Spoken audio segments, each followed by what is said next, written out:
Contraponto. Contraponto. O direito ao seu alcance. Com o advogado e professor universitário Argemiro Nascimento. Contraponto. Bom dia a todos. Quero aproveitar a oportunidade de mandar um abraço aqui para a advogada Thaís. Ela e a filha dela ouvem no carro, né? O programa, ouve meus comentários. Um abraço aí a ela. Também lembrar aqui, né, que no domingo, infelizmente, perdemos a escritora Lígia Fagundes Telles.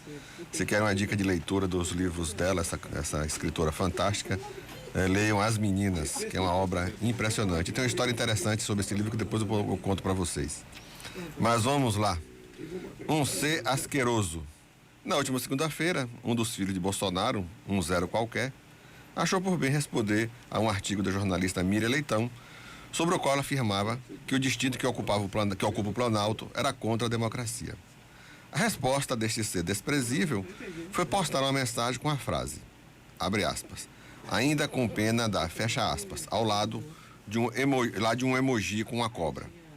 Para os que não sabem, a jornalista Miriam Leitão foi presa na ditadura, grávida, e jogada numa cela com uma cobra dentro por 3 meses. A divulgação do post nas redes sociais desta figura que se apresenta como, entre aspas, o lado intelectual do clã bolsonarista, que confunde a Revolução Francesa com a americana quando falava uma plateia de gente tão culta quanto ele, só demonstra o grau de indigência intelectual que representa.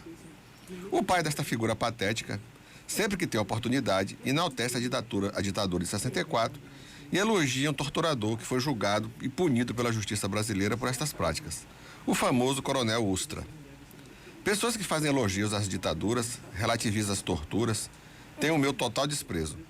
São palavras e atos que merecem repulsa por aqueles que têm um mínimo de empatia e humanidade. Mas o clã Bolsonaro não tem entre seus valores tais princípios civilizatórios. Esse lixo moral, que é o deputado federal Eduardo Bolsonaro, deveria ter seu mandato cassado e responder por apologia à tortura com a ação promovida pela Procuradoria-Geral da República. Mas como com essas instituições e as pessoas que compõem o cenário nacional, com certeza não vai dar em nada.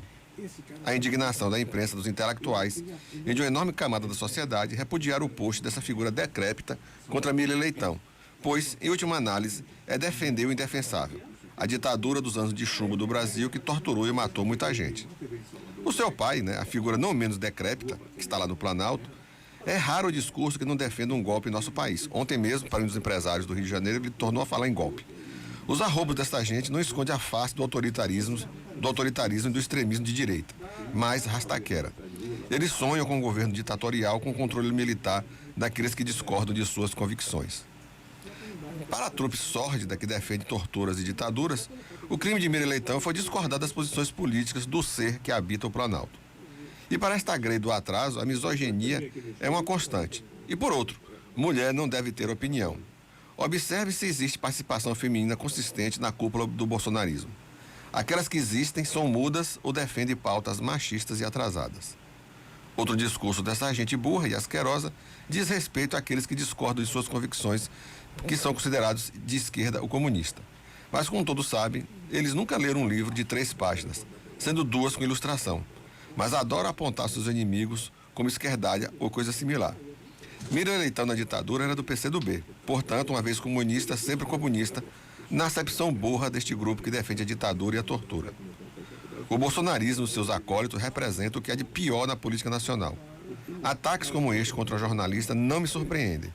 Ainda ontem, o asqueroso deputado federal, em outro post, duvidou da história da prisão e da cobra dentro da cela onde se encontrava a jornalista Miriam Leitão. Veja o grau de desfaçatez dessa gente. O sujeito ainda aproveitou para atacar a imprensa e dizer as bobagens de sempre.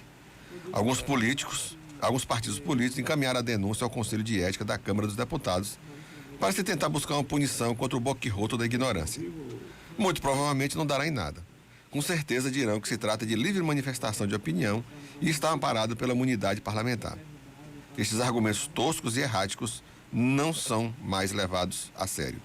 A PGR, que tem na figura do seu procurador o maior defensor do ocupante do Planalto, ficará no silêncio, ou no máximo, como é de praxe, irá abrir o que ele chama, entre aspas, investigação preliminar, que significa em português claro, nada será feito.